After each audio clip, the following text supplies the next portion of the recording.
ये पंजाब के मालवा क्षेत्र के प्रसिद्ध शहर बठिंडा का ऐतिहासिक किला मुबारक है। भारत के अनुपम इतिहास में इस किले का एक विशेष स्थान है। इसका विशाल दरवाजा और इसकी ऊंची दीवारें किले की भव्यता की कहानी कहती हैं। इतिहासकारों के अनुसार बठिंडा का किला राजा डाब ने बनवाया था। पहले इसे विक्रमगढ़ किले के रूप में जाना जाता था। बाद में किले को राजा जयपाल ने जयपालगढ़ का नाम दिया था। कहा जाता है कि राजा डाब विनयपाल के वंशज थे। एक समय ऐसा भी आया जब महमूद गजनवी, मोहम्मद गौरी और पृथ्वीराज चौहान ने भी किले पर फतह पाई। इसके परिणाम स्वरूप इस किले को तबरे हिंद के नाम से भी जाना जाता है। जब महमूद गजनवी ने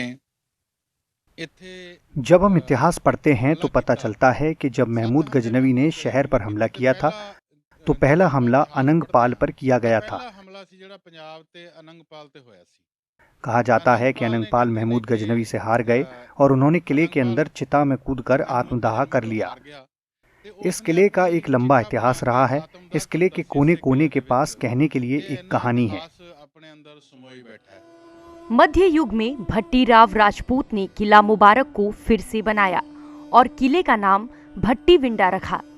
इस तरह शहर का नाम पहले भटिंडा और फिर बठिंडा रखा गया।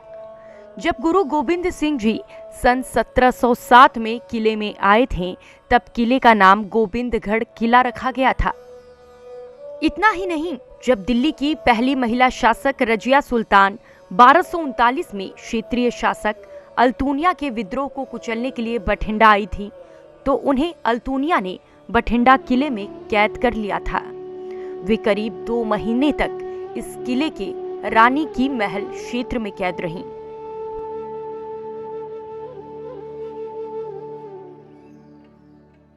रजिया सुल्तान सी जेड़ा फौजदार सी याकूत अल्तमस की मौत के बाद उनकी बेटी रजिया सुल्तान इस जगह की शासक बन गईं। एक महिला को शासक बनता देख हर राज्य के शासक रजिया का विरोध करने लगे। अल्तुनिया ने भी खुद को एक स्वतंत्र शासक घोषित किया। रजिया का सैन्य प्रमुख याकूत जो काला था और कहा जाता है कि वह रजिया से प्यार करता था। अल्तुनिया पर हमला करने के दौरान याकूत मारा गया था। अल्तुनिया ने रजिया सुल्तान से जबरन शादी कर ली। एक दिन रजिया सुल्तान किले से भागने में सफल रहीं। ऐसा कहा जाता है कि अल्तुनिया की सेना ने रजिया का पीछा किया और उन्हें मार डाला। फौजा ने ओदा पीछा किया ते ओदी सारी फौज रस्ते दे विच ही मारी गई।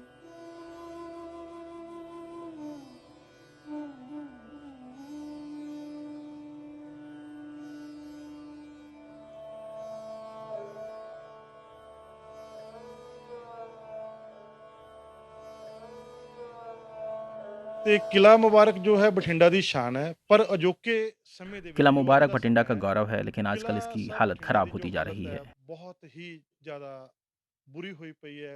भारी बारिश के कारण कुछ जगहों पर इसकी दीवारें गिर गई हैं। सरकार इस धरोहर पर उतना ध्यान नहीं दे रही जितना देना चाहिए था। किला मुबारक को न केवल बठिंडा बल्कि पूरे पंजाब के पर्यटन स्थल के रूप में विकसित किया जाए।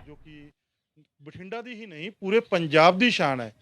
इसनू टूरिस्ट स्पॉट बना के डेवलप किया जावे। इतिहासकारों के अनुसार रजिया सुल्ताना रानी की महल की खिड़की पर बैठती थीं। शाम को वे मीना बाजार का विहंगम दृश्य देखती थीं।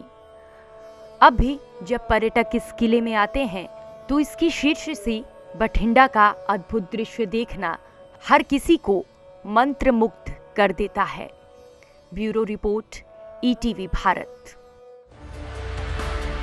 24 घंटे लगातार खबरें देखने के लिए डाउनलोड करें ईटीवी भारत ऐप।